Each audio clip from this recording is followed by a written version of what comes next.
नमस्कार, कल्पना voice channel में आप सभी का स्वागत है। आज की हमारी कहानी है पहचान। जाइए, अब आज से आप भी फ्री और हम भी फ्री। करिए जो करना है, जाइए जहाँ जाना है। आज से हम आपके लिए और आप हमारे लिए मर गए।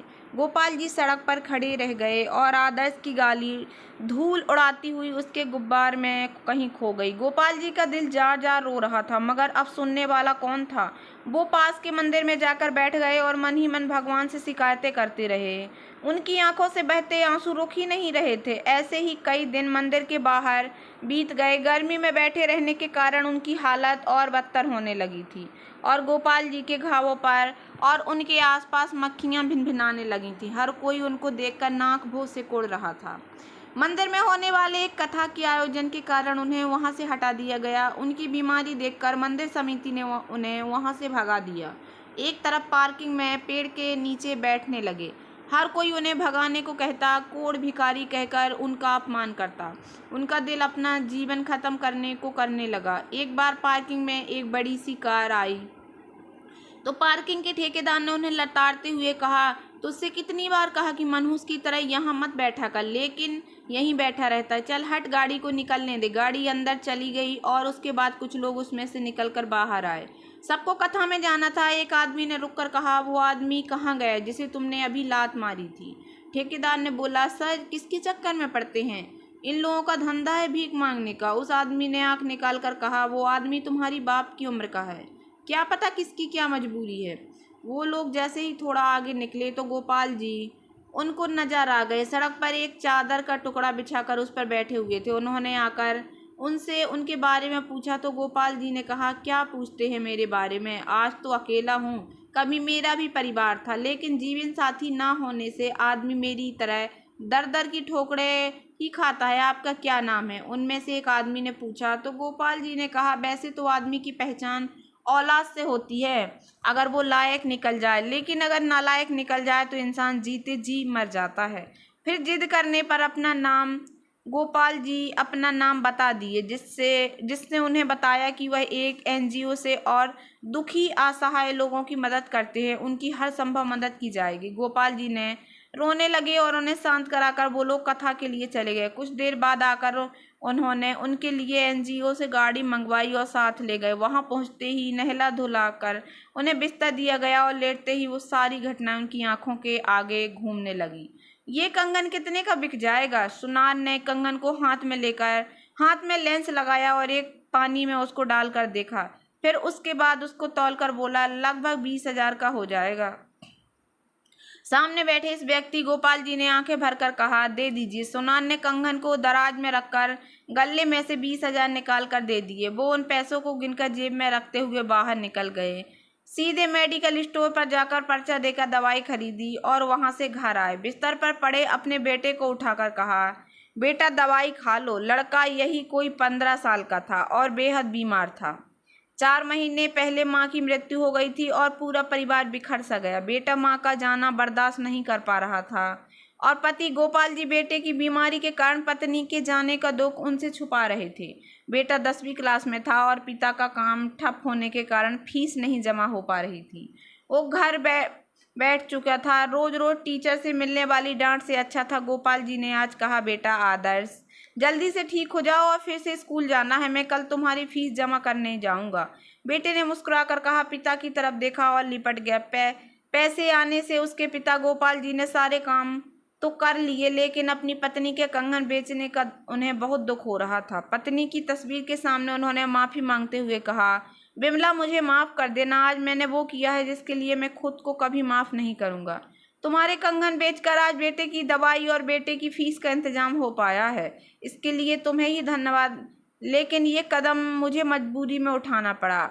अभी आदर्श को पता नहीं है कि पैसे का इंतजाम कैसे हुआ। किस मुंह से बताऊंगा? गोपाल जी चुपके चुपके रो रहे थे। 2-3 दिन बाद जब बेटा ठीक हुआ तो स्कूल जाने लगा और फिर से वही दिनचर्या शुरू हो गई।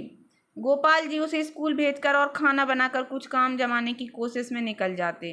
घर खर्च के लिए कुछ काम करना जरूरी था। कंगन बेचकर जो पैसे आए थे वो भी खत्म होने को थे। एक दिन थक कर बैठे ही थे कि बिमला जी के हाथ के समोसा याद आ गया। अरे बिमला, ऐसा क्या डालती हो इसमें जो इतनी स्वाद बनते हैं? कोई जादू है क्या? कोई हलवाई भी इतना स्वादिष्ट समोसा नहीं बना सकता है। विमला जी हंसते हुए बोली, अरे सारा खेल घर के बने मसाले और उनकी पकाने की टाइमिंग का है। ये तो कोई भी बना सकता है, ऐसा कुछ नहीं है। फिर भी मसालों का सही कॉम्बिनेशन भी स्वाद बढ़ाता है। इसके बाद बिमला जी उन्हें बताने लगी कि वो क्या क्या डालती हैं जिससे समोसे का स्वाद बढ़ जाता है। गोपाल जी ख्यालों से बाहर आए और तुरंत किचन में गए। बिल्कुल उसी तरह से सब तैयार कर लिया। मन में कहने लगे, बिमला तुम जहाँ भी हो इन समोसा में तुम ही रहोगी। आज कोशिश कर रहा हूँ, प्लीज साथ देना। गोपाल जी खाना बनाने में उनकी तरह परफेक्ट नहीं थे, तो समोसा बनने के बाद भी स्वाद में वैसे नहीं लगे। लेकिन गोपाल जी ने दोबारा कोशिश की और दूसरी बार में भी वो फेल हो गए। सामने 2 तरह का मसाला बन चुका था और एक बार भी पत्नी के जैसे नहीं बन पाई थी। वो उनकी तस्वीर के सामने गए और कहने लगे, बिमला तुम क्या गई, अपने स्वाद भी अपने साथ ले गई। मैं 2 बार कोशिश करके भी फेल हो गया। मायूस गोपाल जी ने तस्वीर की तरफ देखकर आंखें बंद कर लीं। तभी उनकी में एक आवाज़ आई, अरे इतनी जल्दी हार मान गए, थोड़ा सौंफ को भून कर डालिए, फिर देखिए स्वाद। गोपाल जी की आंखें झट से खुली और वो इधर उधर देखने लगे। बिल्कुल ऐसा लगा था जैसे बिमला जी वहीं खड़ी होकर कह रही थी। गोपाल जी के मन में आया, क्यों ना एक बार और कोशिश की जाए। मन में बोले, बिमला तुम्हारे कहने से एक कोशिश और कर लेता हूँ। उन्होंने जाकर थोड़ा सा मसाला फिर से तैयार किया। ये सब करते करते बेटा स्कूल से आ चुका था। उसने आते ही कहा, पापा क्या बनाया है, बड़ी जोर की भूख लगी है। वो कहते कहते किचन में आ चुका था। अरे पापा बड़ी खुशबू आ रही है, पापा क्या बनाया है, ये तो मम्मी जैसे समोसा जैसी सुगंध है। गोपाल जी ने कहा, बैठो बेटा अभी लाता हूँ। जैसे ही आदर्श के सामने समोसा आए तो वो दिल थाम कर उसके सामने खड़े रहे। उसने खाते ही कहा, अरे वाह पापा, ये तो मम्मी वाले समोसा है, बिल्कुल वही स्वाद, ये तो वर्ल्ड फेमस होने चाहिए। आदर्श खाते खाते बोल रहा था और गोपाल जी किचन में जाकर बाकी का काम खत्म करने लगे। आदर्श के लगे शब्द उनके दिमाग में गूंजने लगे, ये तो वर्ल्ड फेमस होनी चाहिए। ये शब्द दिमाग बार बार दोहरा रहा था। गोपाल जी ने सोचा, क्यों न एक बार ये समोसा बनाकर इनको बेचा जाए। बिमला के हाथ का स्वाद लोगों को जरूर पसंद आएगा। एक बार कोशिश करने में क्या बुराई है। गोपाल जी ने अगले दिन का इंतजार किया और सुबह ही उठकर समोसा का सामान तैयार कर लिया। आदर्श को स्कूल भेजने के बाद उन्होंने सोचना शुरू किया कि आखिर इन्हें बेचा कहाँ जाए। काफ़ी देर तक सोचने के बाद उन्होंने रेलवे स्टेशन के बाहर जाकर एक टेबल पर सब सामान रख लिया। मात्र 3 घंटे में सब सामान बिक चुका था। उनकी खुशी का ठिकाना नहीं था। जब उन्होंने पैसे इकट्ठे किए, घर आकर पत्नी की तस्वीर के सामने आंखों में आंसू के लेकर बोले, बिमला ये तो तुम्हारी वजह से हुआ, ये रास्ता तो तुमने ही मुझे दिखाया है। अब मुझे पता चल गया कि मुझे क्या करना है। गोपाल जी ने रोज ही समोसा बनाने का काम शुरू कर दिया। सुबह के नाश्ते के वक्त सारे समोसा बिक जाते। एक दिन किसी ने उन्हें अपने घर समोसा बनाने का ऑर्डर दिया, जो उनकी दूसरी सफलता थी। उन्होंने एक लड़का हेल्प के लिए काम पर रख लिया। अब उन्हें छोटे छोटे ऑर्डर मिलने लगे, जिससे उन्होंने एक दुकान खोली। दुकान का नाम रखा स्वाद बिमला के हाथ का। अपनी पत्नी के नाम और की ही काम शुरू किया था। अपने विजिटिंग कार्ड बनवाकर काम को अच्छे से शुरू कर लिया। उनकी पत्नी के हाथ का स्वाद अब काफ़ी मशहूर हो चुका था। गोपाल जी का काम बढ़ गया था। दुकान में 4 लोग काम और रख लिए थे। ऑनलाइन ऑर्डर का भी काम आने लगा। समोसा के साथ साथ उन्होंने बिमला जी के हाथ की और भी खाने की चीज़ें रख लीं। सब पहले खुद बनाकर देखते और फिर परफेक्ट होने पर ही दुकान में बेचना शुरू करते। काम बढ़िया चल निकला था। आदर्श की पढ़ाई और घर खर्च निकालकर बचत भी अच्छी हो रही थी। अब तो उन्हें लोग सेठ जी कहने लगे थे। आदर्श की ख्वाहिशें पूरी करने में पीछे नहीं रहते और आदर्श की खुशियों का भरपूर ख्याल रखते थे। उन्होंने आदर्श को उसकी इच्छा पर पढ़ने के लिए बाहर भेज दिया। आदर्श जब भी पैसों के लिए फ़ोन करता तो गोपाल जी तुरंत पैसे भेज देते। कुछ साल बाद आदर्श जब वापस आया तो आते ही उनकी बढ़िया नौकरी लग गई। गोपाल जी की सफलता सीढ़ियाँ चढ़ते ही जा रही थी। वो कहते, बिमला तुम नहीं हो, लेकिन तुम्हारे सारे सपने सच करूँगा। तुम्हारे बेटे को वैसा बनाऊंगा जैसा तुम चाहती थी। बस अब इसकी शादी हो जाए। गोपाल जी ने आदर्श से शादी के बारे में कहा तो उसने कहा, पापा शादी तो करूंगा लेकिन अपनी मर्जी से करूंगा। एक लड़की है, उसका जवाब मिल जाए तो बता दूंगा। कुछ दिन बाद उसने लड़की का फोटो दिखाकर उसके घर चलने के लिए कहा। गोपाल जी फूले ना समाये और आंखों में खुशी के आंसू भरकर बोले, काश बिमला तुम भी आज होती तो कितना अच्छा होता। आदर्श के साथ उस लड़की के घर जाकर सब बातें तय हो गईं। उसके माता पिता भी तैयार थे क्योंकि आदर्श उनको पसंद था। इकलौता लड़का और इकलौता वारिस भी था। लड़की के पिता ने बेटी से कहा, बेटा मुझे तुम्हारे चुनाव पर फक्र है, बहुत सही लड़का चुना है तुमने, अब तुम राज करोगी। 3 महीने के अंदर शानदार तरीके से शादी संपन्न हो गई। आदर्श को गोपाल जी ने घूमने के लिए विदेश भेज दिया और खुद फिर से अपने काम में जुट गए। शादियाँ, जन्मदिन के ऑर्डर ज़्यादा होने लगे थे जिससे व्यस्तता बहुत रहती थी। 15 दिन बाद आदर्श वापस आया तो इनको पता चला कि गोपाल जी के बाएं हाथ और पैर के ऊपर खौलता तेल गिर गया। काफ़ी जल गए थे। गोपाल जी कुछ दिन हॉस्पिटल में भर्ती रहे और फिर घर आ गए। अब वो घर से ही दुकान का काम देखने लगे, जिससे काम मद्दा चलने लगा। उनकी तबीयत बिगड़ रही थी क्योंकि जख्म ठीक होने का नाम ही नहीं ले रहे थे। आदर्श की पत्नी रिया ने कहा, आदर्श तुम्हारे पापा का फ़ोन दिन भर बजता रहता है, सारा दिन चिल्लाकर बात करते रहते हैं। इनके जख्म देखो कैसे रिस रहे हैं। समोसा का ही तो छोटा सा काम है, कहाँ तुम अपनी कंपनी में CEO और कहाँ ये मामूली से हलवाई। पहले तो तुम इनका काम बंद करवाओ, मुझे इनसे उलझन होने लगी है। आदर्श ने कहा, मैं पापा से बात करूँगा। गोपाल जी ने ये सुन लिया और उनका दिल धक से रह गया था कि बहू ऐसा बोल रही है, लेकिन आदर्श कुछ कह क्यों नहीं रहा। गोपाल जी ने काम करना जारी रखा और एक दिन आदर्श से कहा, आदर्श मेरा थोड़ा हाथ बटा दिया करो, सुबह सुबह सारे काम हो जाते हैं, बस कुछ बाहर के काम हैं, तुम वो करके इसके बाद ऑफिस चले जाया करो। आदर्श ने कहा, पापा बहुत हो गया आपका, अगर मैं कुछ बोल नहीं रहा तो आप मुझे घसीट रहे हैं, अब ये काम बंद कीजिए, इतना कमा लेता हूँ जिससे सब अच्छे से कर सकता हूँ। रिया ठीक ही कहती है कि अब हमको इस समोसा के काम को करने की कोई ज़रूरत नहीं। गोपाल जी ने कहा, ये तुम्हारी माँ के हाथ का स्वाद है जिसके कारण काम चला और तुम्हें मैं कुछ बना पाया, वरना तुम 12वीं से ज़्यादा क्या पढ़ पाते। गोपाल जी बोलते बोलते खांसने लगे। रिया वहीं आ चुकी थी और उनको खांसते देखकर मुंह पर दुपट्टा रखकर खड़ी हो गई थी। गोपाल जी ने देखकर भी उनको अनदेखा किया और कहा, मैं ये काम बंद नहीं करूँगा, आज जो कुछ भी हूँ इसी से हूँ। आदर्श बड़बड़ाता हुआ रिया के साथ बाहर चला गया। रिया का रवैया दिन व दिन खराब होने लगा। उधर गोपाल जी की तबीयत भी दिनों दिन बिगड़ रही थी। बेटे का रूखा व्यवहार उन्हें मन ही मन दुखी कर रहा था। रिया की आवाज़ें अक्सर कानों में पड़ती, ये बुढ़ा मर क्यों नहीं जाता, जाने कब तक हमें इससे आज़ादी मिलेगी। गोपाल जी रोने लगते और बिमला जी की तस्वीर देखकर उससे रोते हुए बातें करने लगते। ये देखकर रिया कहती, अपने साथ ही इन्हें भी क्यों न ले गईं। गोपाल जी का मन ये सब सुनकर भारी होता रहता।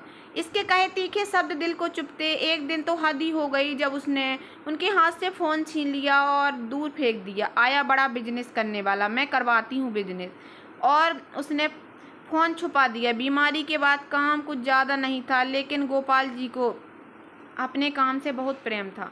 गोपाल जी उसकी ये हरकत देखकर खूब रोए। उन्होंने कहा, वो मेरा ही बेटा है जिसके साथ तुम शान से रहती हो और गाड़ियों में रहती हो। ये गाड़ियाँ नौकर हो, ये बढ़िया नौकरी कुछ भी नहीं होता अगर इसे मैंने पढ़ा लिखा कर कुछ बनाया नहीं होता। रिया ने उन पर गुस्से में हाथ उठा दिया और बोली, एहसान दिखाता है बुढ़े, मैं भी भाग कर नहीं आई हूँ, जो कुछ सुन लूँगी। अब देख, तुझे घर से निकलवा कर ही दम लूँगी। रिया ने आते ही आदर्श के कान भर दिए और कहा, आदर्श तुम अपने पापा को कहीं छोड़ आओ, इनके हाथ पैर सड़ रहे हैं और रोज़ मुझे एहसान दिखाते हैं। घर में बदबू उठ गई है, इनका बिस्तर साफ करते में भी लगता है कि कहीं मुझे बीमारी न लग जाए। आदर्श गोपाल जी पर बरस पड़ा और उन्हें भला बुरा कहने लगा। गोपाल जी ने कहा, इतनी पढ़ाई लिखाई किस लिए की बेटा, मेरा पैसा क्यों बर्बाद किया अगर बाप से जुबान नहीं संभाल सकते। आदर्श गुस्से से भरकर बोला, अब बुढ़े तेरा इंतजाम मुझको करना ही पड़ेगा, जब दर दर की ठोकरें खाएगा तब तुझे एहसास होगा। आदर्श ने जाने क्या ठाना था, मगर गोपाल जी का मन तो जिंदगी से ही ऊब चला था। वो सारी रात ईश्वर से मनाते रहे कि सुबह का सवेरा ही ना दिखा। ऐसी औलाद के साथ रहने से तो मरना भला। सवेरा हुआ और आदर्श ने उनको बिस्तर से ले जाकर गाड़ी में बिठा दिया। उनका कुछ सामान भी उनके साथ रख दिया। वो कहीं जानते थे कि वो कहाँ जा रहे हैं, लेकिन ये पता था कि अपने ही घर से निकाले जा रहे हैं और कभी वापस नहीं आएंगे। बिमला जी को तस्वीर बैग में रखते हुए मन में कहने लगे, बिमला, इंसान सिर्फ औलाद के आगे हारता है और आज मैं हार गया। हालांकि ये सब मेरा ही है, लेकिन मेरा दिल इतना बड़ा नहीं कि इससे सब छीन लूँ। मैं ही चला जाता हूँ और तुम तो हर जगह मेरे साथ हो। चलिए देख लीजिए आखिर बार जो भी देखना है, इसके बाद मौका नहीं मिलेगा। रिया ने कमरे में आकर ताना दिया। कार में जाकर सब बैठ गए और रिया आदर्श के साथ आगे की तरफ बैठ गई। इस कोड़ी के साथ बैठकर जान थोड़ी देनी है, रिया बड़बड़ा रही थी। जिसे गोपाल जी ने सुन लिया था वो चुप्पी साधे बैठे रहे और पीछे छूटते घर को मुड़कर देखते रहे। 3 घंटे तक आदर्श कार चलाता रहा मगर गाड़ी कहीं रुकी नहीं। जब शहर से बाहर निकले तो जाने किन किन रास्तों से होकर वो लोग गुजरने लगे। रिया बार बार आदर्श को तरफ देख रही थी। आदर्श जाने क्या कर रहा है, इन्हें कहीं उतार क्यों नहीं देता। एक छोटा सा जंक्शन आया और आदर्श ने वहां उन्हें कार से उतार दिया। कुछ पैसे हाथ में देकर कहा, अब आपको जहां जाना है जाइए और जो चाहे कीजिए, कहकर गाड़ी धूल उड़ाती हुई उसी धूल के फुब्बार में गुम हो गई। गोपाल जी खड़े देखते रहे, एक तरफ बैठकर अपनी किस्मत को कोसते रहे और आंसू बहाते रहे। इतनी गर्मी और धूप में बेटा सड़क पर छोड़ कर चला गया, इससे ज्यादा बदनसीबी और क्या हो। गोपाल जी एक तरफ दीवार से चिपके बैठे रहते थे। उनके पास जख्मों के कारण मक्खियां भिनभिनाती रहती थीं। कथा के कारण आने वाले लोग खाने को दे जाते थे, वही खा रहे थे। कथा का आखिरी दिन था। पार्किंग के ठेकेदार ने उन्हें वहां से हटने को कहा तो बड़ी मुश्किल से उठे और खड़े हो गए। गाड़ी अंदर गई और कुछ लोग बाहर पैदल चलकर आए। गोपाल जी पर कथा में आए कुछ लोग की निगाह पड़ी और उन्होंने पास आकर पूछा, ये आपके हाथ पैर ऐसे कैसे जले हुए हैं और आप इतनी धूप में क्यों हैं? आपको तो इलाज की ज़रूरत है। गोपाल जी ने उसकी तरफ देखकर कहा, जिंदगी की धूप में इतना जल गया तो ये आसमानी धूप क्या चीज़ है। उसने गोपाल जी से उनके बारे में जानने की कोशिश की तो देखी मन से उन्होंने सब बता दिया। उस व्यक्ति ने सुनकर कहा, आप मेरे साथ चलिए, मैं आपको रहने की जगह दिलवा दूंगा। आप वहां आराम से रहिएगा और वहां इलाज भी मुफ्त होता है।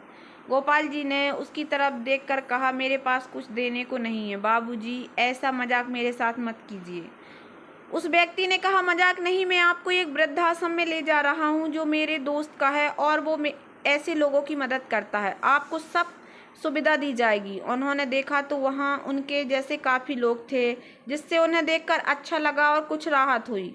उनका इलाज भी शुरू कर दिया था। बहुत दिन बाद आज बिस्तर पर लेटे थे। आज चादर के नीचे से चुभते सड़क के पत्थर नहीं थे। ऊपर चलता पंखा बहुत सुकून की हवा दे रहा था और मक्खियों का नामो निशान ही गायब था। गोपाल जी काफ़ी देर तक सोते रहे और उसके बाद कुछ खाया पिया।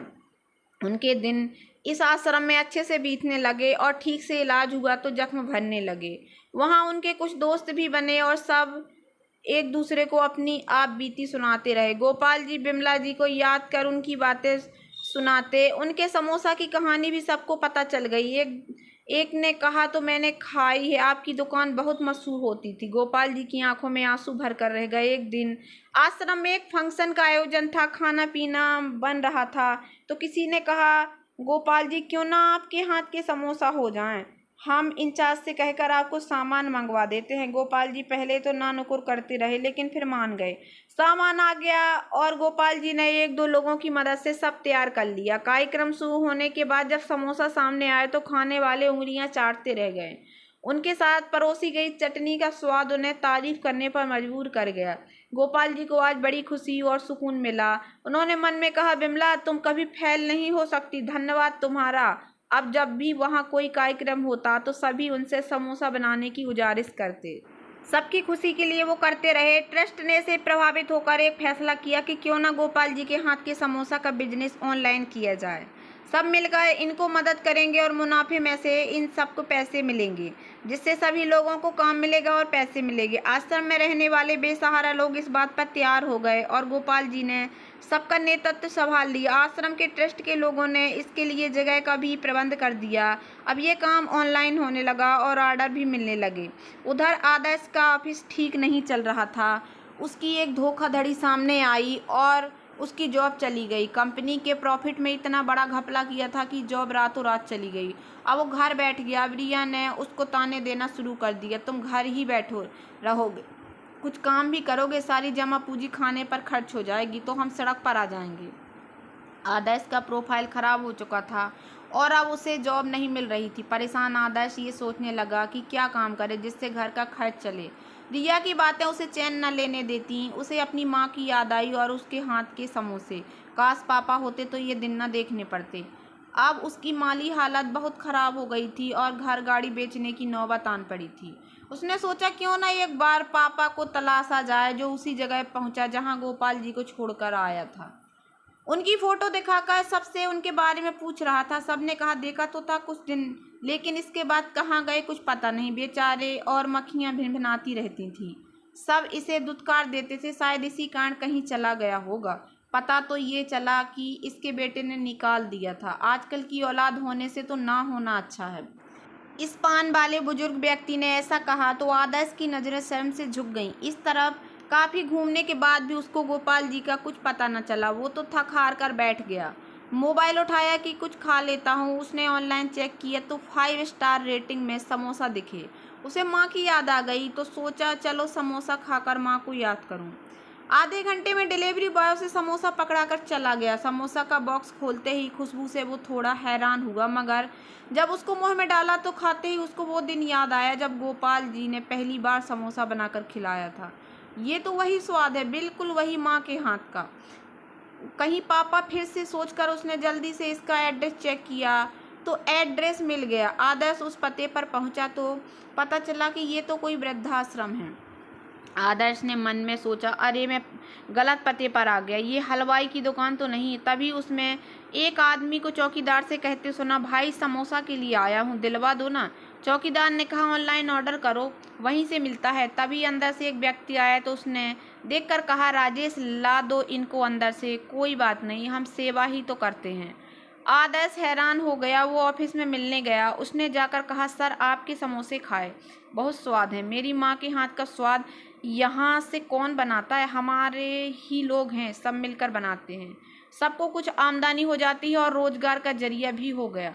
आदर्श ने वो सब देखने की इच्छा जताई तो मैनेजर इन्हें अंदर ले गए। आदर्श ने अंदर जाकर देखा तो कितने सारे लोग एक साथ काम कर रहे थे और सभी उम्रदार व्यक्ति थे। उसने एक बार फिर नजर डाली लेकिन गोपाल जी नहीं दिखे। काफी देर तक देखने के बाद वो धन्यवाद कहकर पलट कर जाने लगा तो पीछे से आवाज आई, सौंफ को भूनना है पहले और आलू ठंडे कीजिए पहले। आदर्श के चेहरे पर आवाज सुनते ही मुस्कुराहट आ गई। वो तुरंत पलटा और सामने गोपाल जी को देखकर हैरान रह गया। जोर से चिल्लाया, पापा पापा कैसे हैं आप? पापा। आदर्श आकर उनके गले लग गया, लेकिन वो भूत बने खड़े रहे। आदर्श रो रहा था। आज पास बैठे लोग उनकी तरफ देख रहे थे।